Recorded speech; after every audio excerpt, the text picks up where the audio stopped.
Hello दोस्तों, तो आज हम एक्सेल स्टार्ट करते हैं। एक्सेल में आज करेंगे हम डेटा टैब। तो डेटा टैब स्टार्ट करते हैं। मैं डेटा टैब यहाँ से स्टार्ट करूँगा क्योंकि ये पोर्शन जो है बहुत बड़ा है, इसलिए इसे किसी पर्टिकुलर क्लास में रखूँगा। मैं स्टार्ट करता हूँ यहाँ से, ठीक है। तो फर्स्ट ऑप्शन हमारा A to Z है। तो A to Z क्या है? जैसे हमारे अल्फ़ाबेट सीरीज़ होती है A से Z तक, A B C D E F, तो उसी तरह से उसी अल्फ़ाबेट सीरीज़ में आएंगे हमारे नेम। तो मैं A to Z पे क्लिक करता हूँ, यहाँ से करंट कंटिन्यूड पे क्लिक करता हूँ, शॉर्ट पे क्लिक करता हूँ। अब आप देख लीजिए सारे A to Z सीरीज़ में आए आपके name, A K P R S। तो अब आता है नेक्स्ट हमारा Z to A, मतलब उल्टी। तो यहाँ क्लिक सेलेक्ट कीजिए, Z to A पे क्लिक कीजिए, देन कंटिन्यू विथ शॉर्ट। अब Z to 8 की सीरीज़ में आ जाएंगे आपके, ठीक है। अब आता है हमारा शॉर्ट। शॉर्ट क्या होता है? शॉर्ट पे पहले हमें होम में आके इसे कलर देना है, अलग अलग कलर दे लीजिए जो आपको कलर चाहिए। अब मैं इसको सिलेक्ट कर लेता हूँ डेटा को। शॉर्ट पे क्लिक किया मैंने, यहाँ से कंटिन्यू पे क्लिक किया और शॉर्ट। अब यहाँ से सेल कलर को ले लीजिए आपको, ठीक है। सेल कलर लिया मैंने। अब ये टॉप पे है, अगर बॉटम रखना है आपको बॉटम भी रख सकते हैं। मैंने यहाँ से जो कलर टॉप पे लेना है मुझे, जैसे कि ये कलर्स ले रखे हैं मैंने, इसमें से जो कलर टॉप पे चाहिए मुझे वो कलर ले सकता हूँ। जैसे मुझे चाहिए ये कलर, सबसे ऊपर चाहिए मुझे ये कलर, ठीक है। देन ओके कीजिए। आपको देखिए वो नेम और कलर सबसे ऊपर आ जाएगा डेटा आपका, ठीक है। तो ये शॉर्ट हो गया आपका। अब आते हैं फ़िल्टर पे। तो फ़िल्टर बहुत इंपॉर्टेंट होता है। इसे देखिए, सबसे पहले मैंने पूरा डेटा सेलेक्ट कर लिया, देन फ़िल्टर पे क्लिक करता हूँ सबसे पहले मैं। अब देखिए, अब ये फ़िल्टर यूज़ होता है किसी भी पर्टिकुलर लोगों को डेटा निकालना। जैसे अगर आपको हज़ारों या लाखों किसी कितना भी डेटा दे रखा है, तो किसी पर्टिकुलर पर्सन का डेटा निकालना है, वो कितनी बार है, कितना डेटा है उसका, वो सारा निकाल सकते हो आप फ़िल्टर से। तो देखिए, सबसे पहले नेम में आता हूँ मैं, नेम पे क्लिक किया मैंने। अब यहाँ से जिस पर्सन का डेटा आपको निकालना है, पहले सेलेक्ट ऑल हटा दीजिए। अब उसका सर्च कर लीजिए जिसका डेटा चाहिए आपको। जैसे मुझे रवि का डेटा चाहिए इसमें, यहाँ से सेलेक्ट ऑल हटा दीजिए और रवि पे क्लिक कीजिए, देन ओके। सिर्फ रवि का आपको डेटा दिखेगा। आप फ़िल्टर से किसी भी पर्टिकुलर पर्सन का डेटा निकाल सकते हैं, ठीक है। अगर आपको दोबारा नॉर्मल करना है तो इस पर नेम पे क्लिक कीजिए, यहाँ से सेलेक्ट ऑल क्लिक कीजिए, देन ओके कर दीजिए। इस तरह से आपका डेटा नॉर्मल हो जाएगा। तो किसी भी पर्टिकुलर पर्सन का डेटा निकाल सकते हैं फ़िल्टर से आप, ठीक है। अब आता है एडवांस फ़िल्टर। तो एडवांस फ़िल्टर ये बहुत इंपॉर्टेंट होता है, इसे देखते हैं। तो सबसे पहले डेटा मैं कॉपी कर लेता हूँ, पेस्ट। अब मुझे जिस पर्सन का डेटा चाहिए, जैसे मैं यहाँ कुछ नेम भी चेंज कर रहा हूँ। अब मुझे यहाँ यूवी का डेटा चाहिए, यूवी का। तो देखते हैं, एडवांस पे क्लिक कीजिए। सबसे पहले लिस्ट रेंज में आप सब सारा डेटा सेलेक्ट कर लीजिए। सेकंड क्राइटेरिया रेंज में अपना डेटा सेलेक्ट कर लीजिए, नीचे वाला।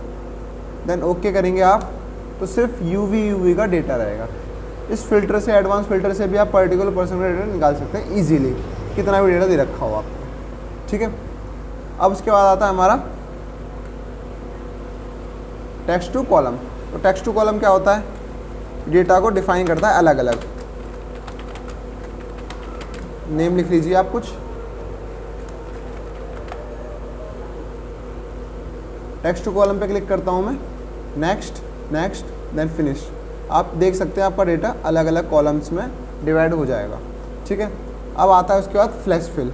तो फ्लैश फिल क्या होता है? फ्लैश फिल देखते हैं।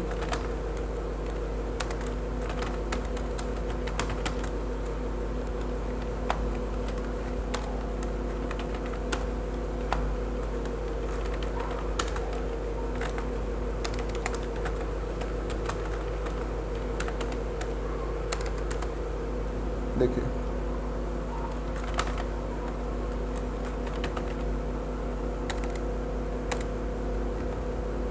मैंने यहाँ कर्सर रखा है, नेम लिख के सर ने name, first name and last name लिख लिया मैंने। अब फ्लैश फिल पे ऐसे मैं क्लिक करता हूँ, तो देखिए यहाँ के फर्स्ट नेम जो है अपने आप आ जाएंगे। यहाँ क्लिक करते ही लास्ट नेम आ जाएंगे आपके। तो यहाँ से मैं डेटा को अलग अलग डिफाइन कर सकता हूँ फ्लैश फिल से, ठीक है। अब आता है रिमूव डुप्लीकेट। तो रिमूव डुप्लीकेट क्या होता है? किसी भी डुप्लीकेट वैल्यू को हटाने का वर्क करता है रिमूव डुप्लीकेट। इस पर क्लिक कीजिए, सेलेक्ट ऑल, ओके कर दीजिए। देखिए, जो डुप्लीकेट अमन था वो हट चुका है आपका। तो डुप्लीकेट डेटा को हटाने के लिए रिमूव डुप्लीकेट का यूज़ करते हैं। अब आपका आता है डेटा वैलिडेशन। तो डेटा वैलिडेशन क्या होता है? इसमें सबसे पहले क्लिक करेंगे हम, यहाँ से आएंगे एनी वैल्यू पे क्लिक करो, वोल नंबर लीजिए। मैं मिनिमम वैल्यू आप कितनी भी रख सकते हैं, मैंने मिनिमम 200 रख ली वैल्यू और मैक्सिमम में रखता हूँ 500। देन ओके कीजिए। अब जो मैंने 200 वैल्यू और 500 लिखी है, मैं उसी के बीच की वैल्यू अगर लिखता हूँ एक्सेल में तो वही एक्सेप्ट करेगा एक्सेल।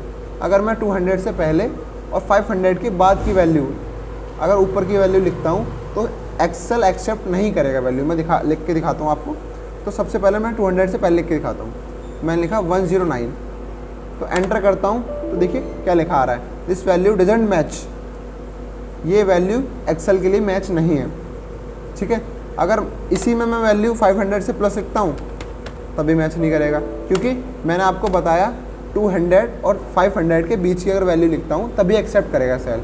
अब मैं लिखता हूँ 200 और 500 के बीच की वैल्यू, तो मैं 300 लिखता हूँ, एंटर कीजिए, देखो एक्सेप्ट कर लेगा, ठीक है। अब इस फॉर्मेट को हटाने के लिए दोबारा इस पर आइए और यहाँ से क्लियर कर देना, देन ओके। तो ये आपका हो चुका है। अब देखते हैं नेक्स्ट, जैसे मुझे इन सभी का ऐड चाहिए, मुझे सभी का टोटल यहाँ पर चाहिए, तो कैसे निकालेंगे? इस पर क्लिक कीजिए, कौन सी डेट पे क्लिक कीजिए, यहाँ से